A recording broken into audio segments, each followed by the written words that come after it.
here in Wilmington, and I'm standing in front of Aussie Island. I'm wearing an appropriate shirt, a vintage AC/DC Back in Black shirt that I wore to see AC/DC when I was a teenager, and I still have the shirt with me. It's been cut into a muscle shirt because it is hot here. It's been cut this way for a long time, but I pulled it out for this tour. So we're going all around at Wilmington to search for every location from Maximum Overdrive. Stephen King masterpiece.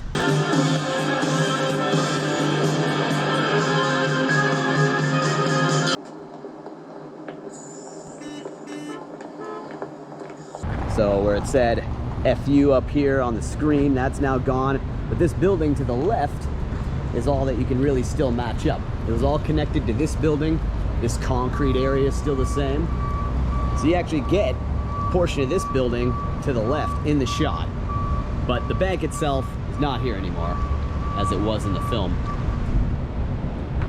This machine just called me an asshole. Honey, come on over here, sugar buns. Stephen King. He calls his wife over. On over, sugar buns. You can notice this over his shoulder.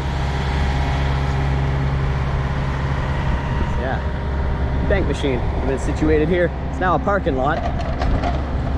Right about here, would have been staring into the machine. It's just easier to show a screen grab here. That building there across the street that you see over the shoulder of Stephen King right here. Pretty cool. The machines acting up. Well, Stephen King shot his scene right here when that was here. That screen was up here. So this building here was always here, just to the left. All right, now we got to go find the big bridge. The big bridge that raises not too far from here.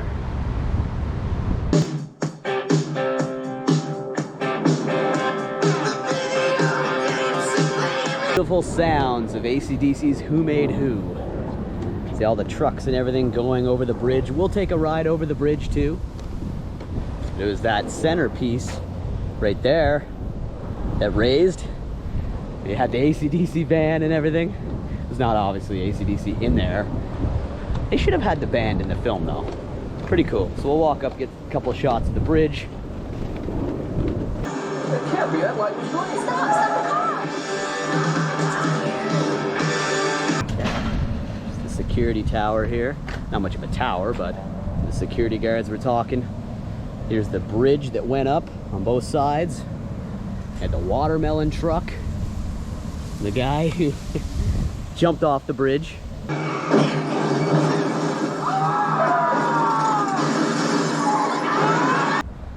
Who made who? Who made you? There's the part of the bridge that raised there. All the vehicles crashing into each other. Motorcycle, the AC/DC van. And people are dying, not knowing why the bridge is raising on its own. Great view though. There it is, the bridge from Maximum Overdrive. So cool.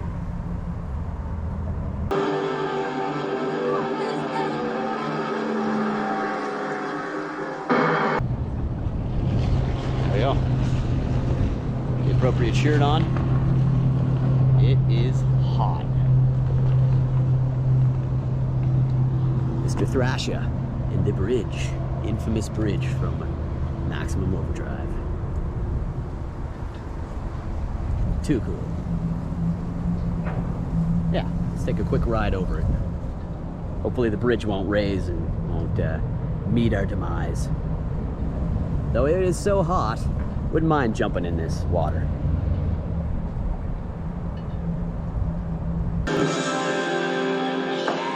I'm So, take a ride now over the bridge. Just to the right here, you'll see that where the security guards were working. Right here. There it is. Nice.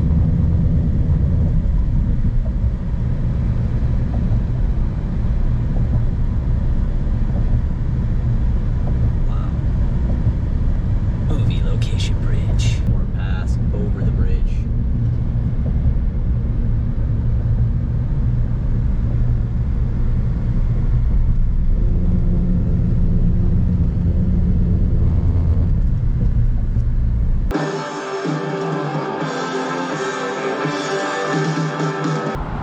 Dixie Boy truck stop would have been over here, right off this highway. See all the transports. Lots of trucks come bombing down here, just like in Maximum Overdrive. This is where the exteriors of the Dixie Boy was set up. Pretty much use this whole area. They're now warehouses and stuff, so there is no gas station like you see in the film. But they would have pulled in right over here. Gas station would have been set up really kind of in this vicinity. These buildings were not here. The fire and rescue building was not here. But this warehouse right here was here. This is the only thing that you can really match up if you were to look at any photos of it or watch the film. Notice this warehouse back here.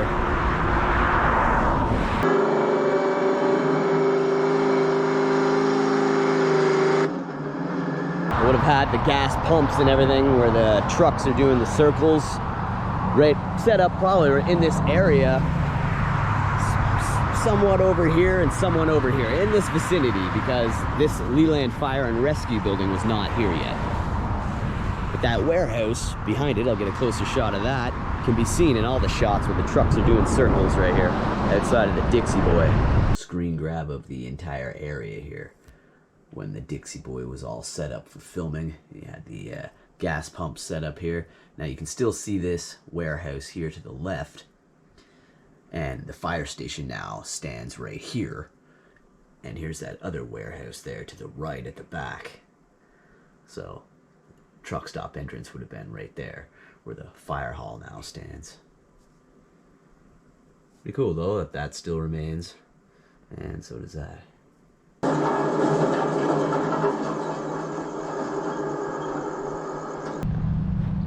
That warehouse there. Very cool.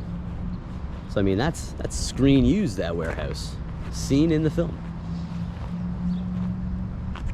And yes, Dixie Boy truck stop was all here.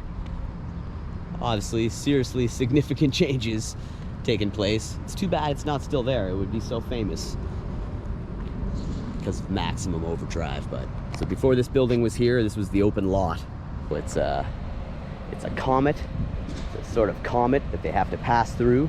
It's making all the machines come to life and kill everybody. Definitely one of my favorite Stephen King films, up there with Pet Sematary. There's the warehouse right here. Screen used warehouse right here. Seen behind all of the Dixie Boy scenes that took place right here in Wilmington, North Carolina. Right off the highway here.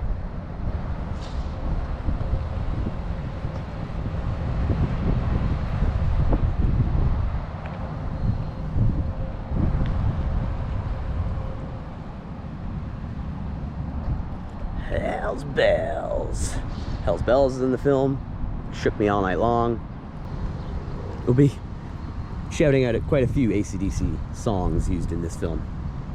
Of course, the actual song made for the film, Who Made Who, AC/DC was not even a big fan of it. Stephen King loved it. Angus, in his own words, is like, yeah, I really didn't think the song was really good, but kind of a different approach that they took to it, a more simplistic approach, and at least he liked it. It's a good tune, I like it. Not one that they would do live or anything. There's that warehouse one more time. The interior shots were done at a studio here in Wilmington. Little piece of LA right here in Wilmington. And we'll go check out that studio after this. But this is it. This is the land, the sacred hallowed grounds in which Maximum Overdrive was filmed. Emilio Estevez, right here. The Mighty Duck Man, I swear to God. One of my favorite Emilio roles. I love it. Just giving a full walk around of the area, showing you what it looks like now. See, none of this was paved. Bastard. Tell all your friends the main line's open. Deaths in the film would have happened just in this area where the gas station was set up. Around over here, they used a pretty wide area. It's a pretty wide property, so before this building was here, this was the open lot over here. And the Dixie Boy truck stop was set up just for the film exteriors. A couple of the interiors just inside the thing they set up were used. The guy gets shot and all that. The rest of them were shot on a studio where we're going to take you after this. Show you where the studio is, where the interiors were filmed.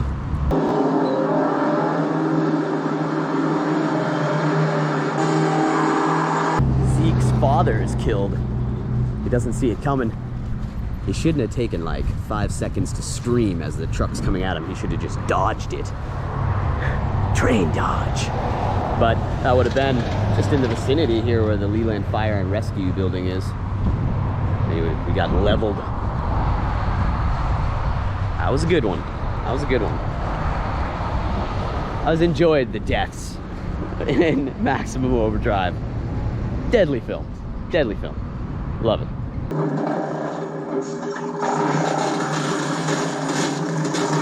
Okay, so here at CineSpace Studios, the time EUE, Screen Gem Studios here in Wilmington, 1223 North 23rd Street.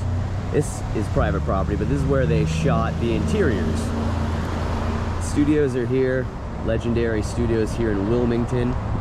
Lots of other interior shots for films been done here, but all the Dixie Boy truck stop scenes, just about any interior scene you see, it wasn't right off the entrance of the Dixie Boy, was filmed here, CineSpace Studios.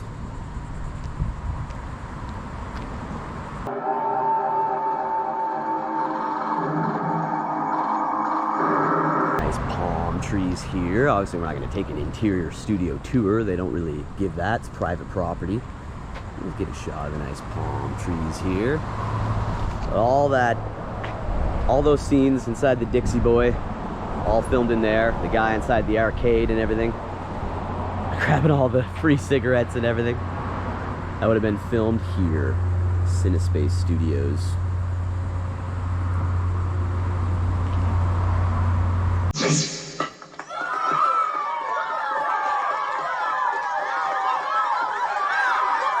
They just kind of filled the, well, the diamond's just more grassy now, but yeah, it's where,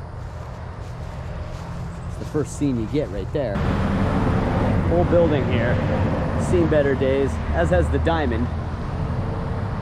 This is it. All these poles. Dang, this thing, the vending machine was in real disarray. Jeez, big hole here. May not be here that much longer. So come check this out.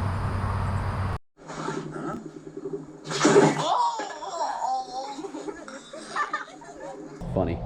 Hear the kids at first chuckle and laugh the first time he gets hit.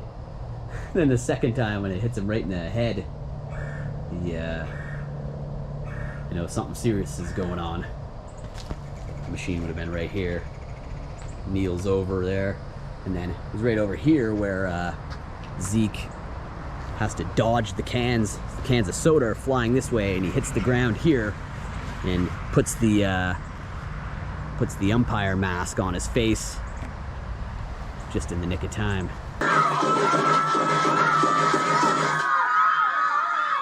Around here, checks to see if the coach is still alive. A serious skull fracture. A pop can indent on his skull. And then this field was utilized. Looks a little bit differently. Looks a little bit different. Of course, it could have been angled differently in the film, but this is where the bulldozer was driving around,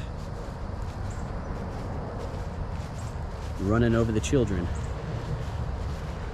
One of those rare films where you actually see the death of young children. I mean, that doesn't even happen in Halloween or Nightmare on Elm Street or any of those slasher films. You usually do not see children meet their demise. But right in this field, a bulldozer flattening the kid.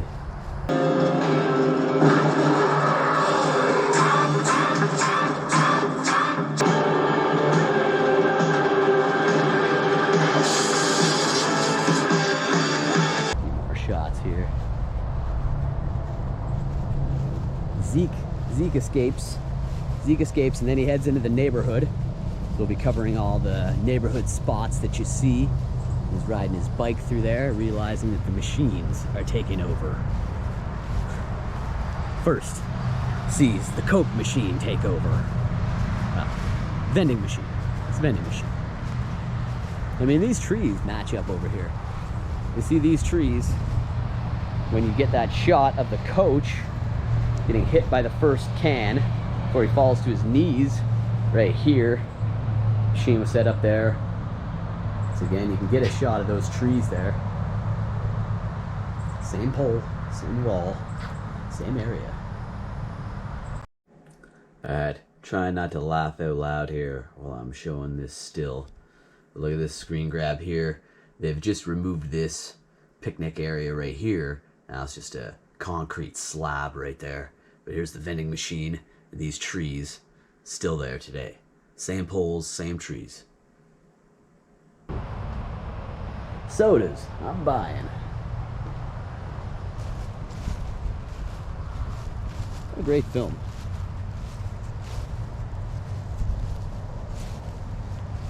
These fences look old too, so look, leftover carnage right here from the bulldozer. Leftover bulldozer carnage. Another good band, Bulldozer. There we go. The baseball diamond from Maximum Overdrive. Oh, one more shot of the area here. This is definitely it. Pop machine there. Those trees have grown up significantly, as is that one to the far left. And there was, just recently, picnic area removed from over there. At the corner of Landvale Road and Fletcher Road. Here are the tracks you see in the film, looking exactly the same. We see Curtis and his wife approach this way.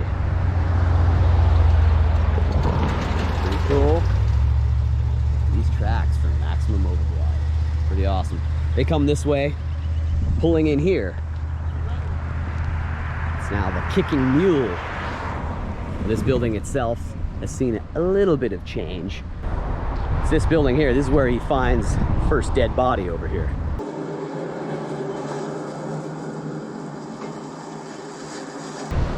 Screen used train track crossing here. Screen used railroad crossing. They pull in here.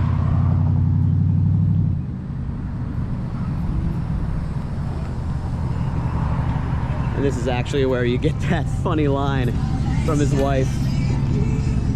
As he finds the body over here. It's just over here to the left, I believe, of the Kicking Mule, where he finds the body. Curtis, is he dead? Curtis?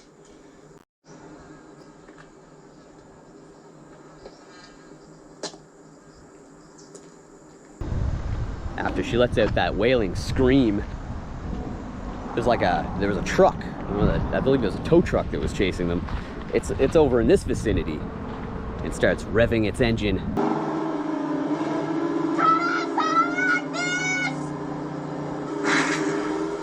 She pulls back out here, then she goes the wrong way. So again, you get a little scene right here where she makes a turnaround right in front of the railroad crossing here.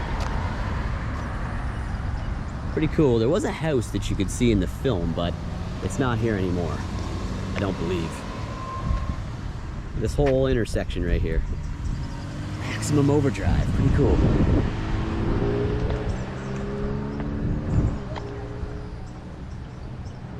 Yeah. Corner of Fletcher Road and Landvale. The Kicking Mule.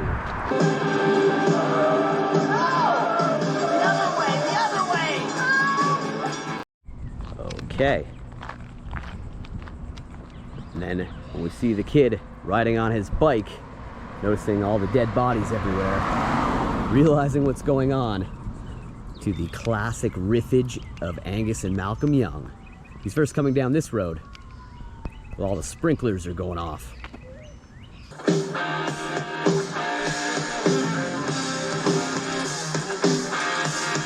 he's just coming down this way. The sprinklers are going on and off. I love it. Just an instrumental by Angus and Malcolm. There's some good riffage there.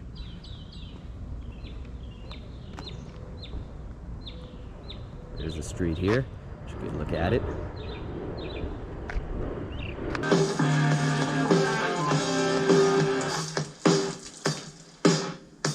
Poles still match up. You really do get a good view, almost a better view in the film of the houses as they come up the road. But he just comes up to the corner right here. This is where he stops right here. Stops about here. And you can see where the turn is right here onto Kenwood. This is the corner of Shirley and Kenwood. Shirley Road and Kenwood Avenue right here. So after rides past all the sprinklers, stops right here. You can see that turn in the film.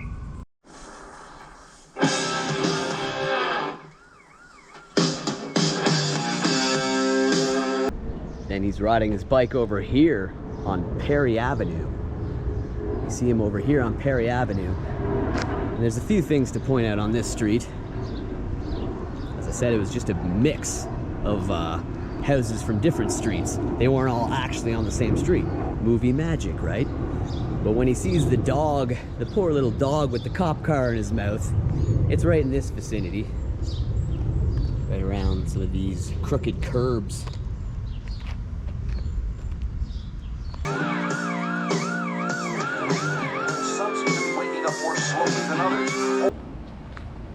I figured this one out myself on Google Maps just by looking at this roof line here.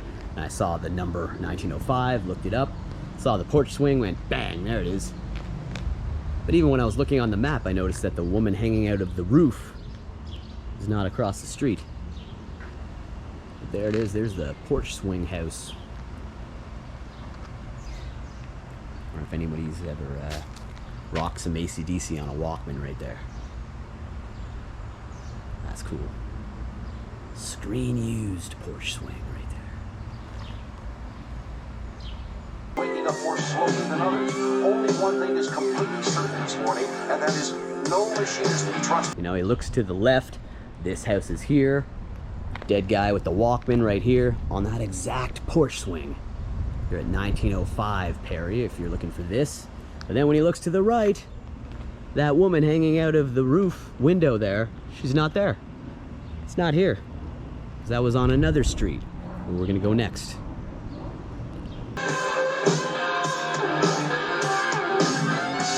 There's where the woman was hanging out of the window there, dead. So it's funny, they spread out all these houses. They're not all on the same street. They're on different streets, but here on 1920 Princess Street is where you're gonna find where that woman was hanging out of the window.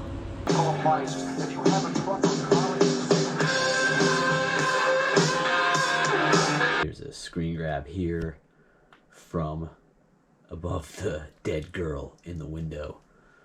So there's Zeke on his bike right where I'm standing right now. There we go.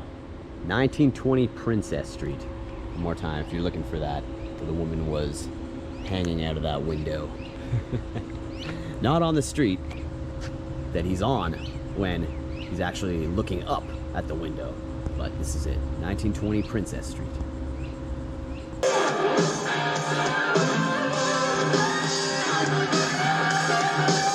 Match up here of where he comes back on to Kenwood, which is the street with the sprinklers that he was coming up right here.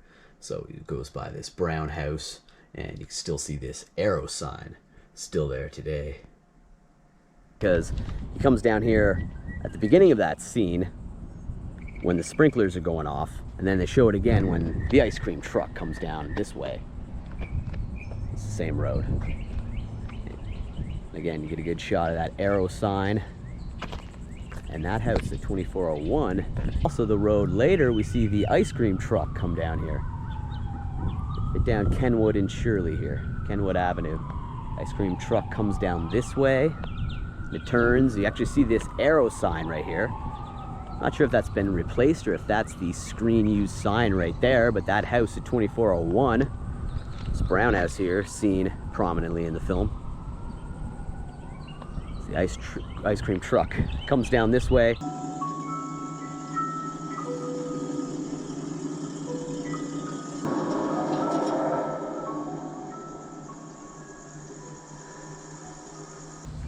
Lawnmower starts chasing him here, so it was against over here where he's hiding in the hedges. It's funny, I really thought this house over here looked much more like it, but yeah, they've changed it. This is white now. Still brick, but it's white, so 2325 right there. Hedges. Waits for the truck to go by. And then as he's taking off on his bike, they also said there used to be more trees here, so the property itself has changed significantly. Similar to that one, there were more trees. You could see where they were at one point, and so it's just over here that the lawnmower starts revving up. He takes off again on his bike.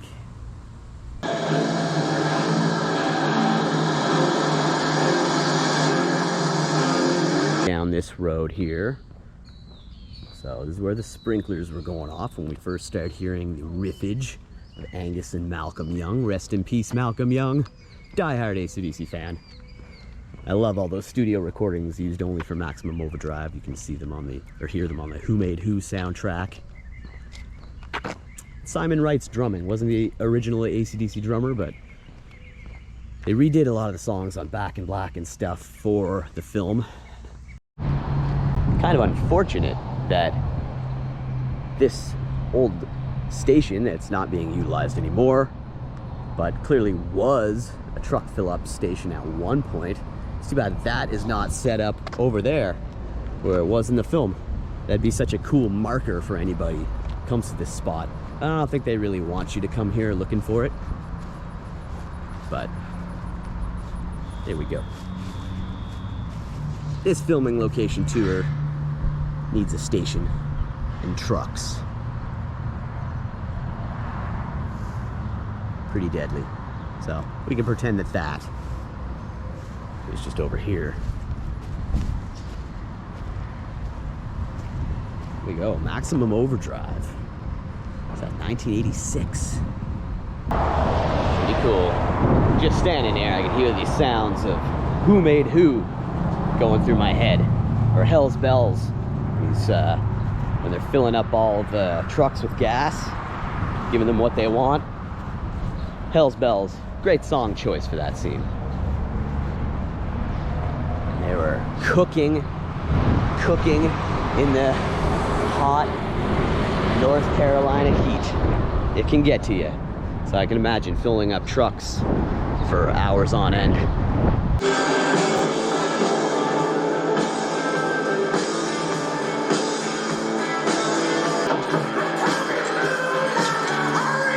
One of the entryways where the trucks would pull in, right here. So talking this whole area.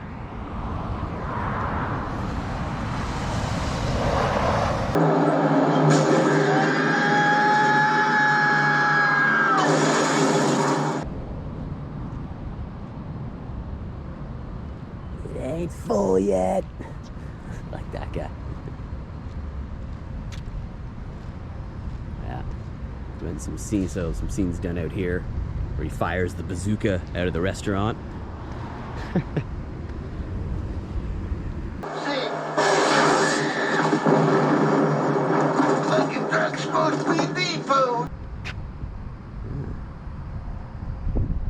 Very cool.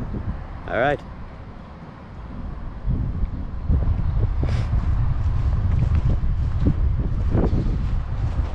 Now, in this filming location tour, since there is only so much to show here, I usually return to the spots and go in order of the story.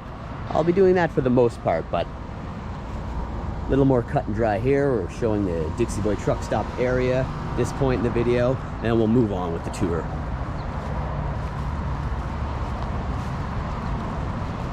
Let's take your looks now. Property area. Now a fire department. The truck stop would have been over here, which means that the sewer system would have been about in this area. Now there's no tunnel area where they could have crawled through.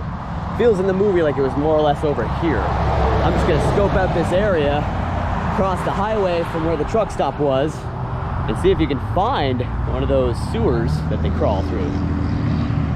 There's this pond with that tunnel right there. It looks big enough for people to crawl through. So does this one. This very well could have been utilized.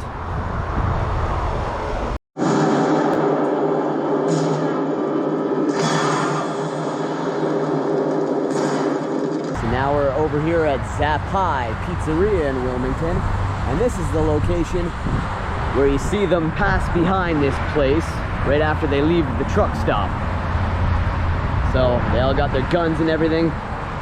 You see them move behind this building just like this. At the time it looked like a bar. It's actually now a pizza place, Zapi.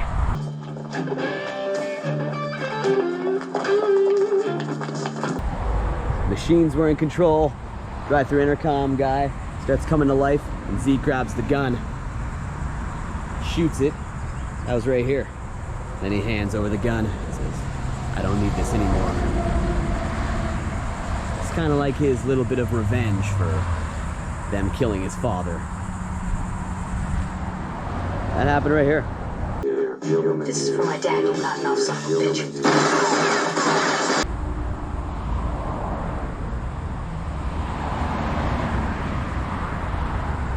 So it is still a drive-through. Where he handed the gun back over, blowing out the sign.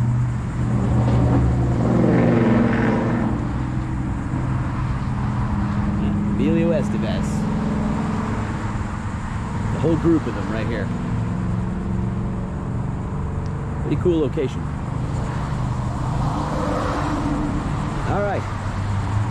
And now we head to the climaxing scene from Maximum Overdrive.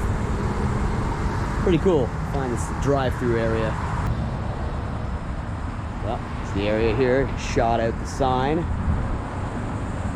We have one more establishing shot at the front. I think they might be open actually.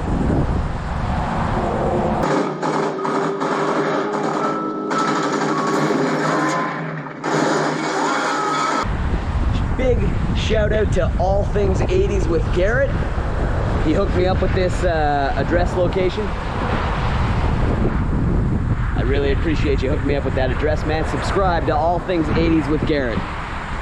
Check out his Maximum Overdrive stuff too. He's a big fan of the film as well. I'm right here in Carolina. Shout out to you, Garrett. I really appreciate it, man. I could not find the address for this place online. Got some beverages here. I'm just in the interior right now. So I'm gonna try out their pizza, and I can say I ate pizza at a Maximum Overdrive location. You can see the area here, which they passed around the back. You can see right through the building in the film, but I figure I might as well grab some pizza here. And like I said, yeah, I watched the movie, I can say I ate at that location. And they passed right by these windows over to the drive-thru. This is the spot. And I'll show the pizza that I just acquired from this location before we head to the last spot. Now the actual marina where they filmed it's actually closed up here, so we can't get down there. So I'm gonna end it where we started off, but I'll show you one of the pies that you get. Here we go, from a Maximum Overdrive location. All right, I'm gonna consume that and we'll wrap it up. Cool.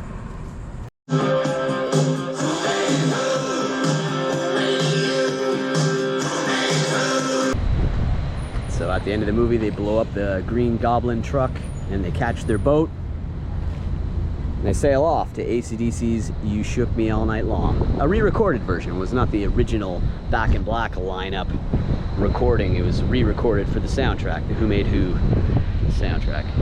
All the music in this film done by AC/DC. I love even the lowdown moments in the film. Look at that ship over there. That's just insane. This is where we're gonna end the video today. So, thanks again everybody. Like, subscribe, check out my full filming locations playlist. All your favorite films found on there. Another shot of this ship. Yeah, like I was saying, I love all the little AC/DC riffs you hear. You hear Malcolm and Angus just doing some light jamming, certain shots in the film. Every piece of music you hear in the film, done by AC/DC. Pretty deadly. Okay. Thanks again, everybody. Maximum Overdrive, 1986, filming locations. All done. There's the bridge over there.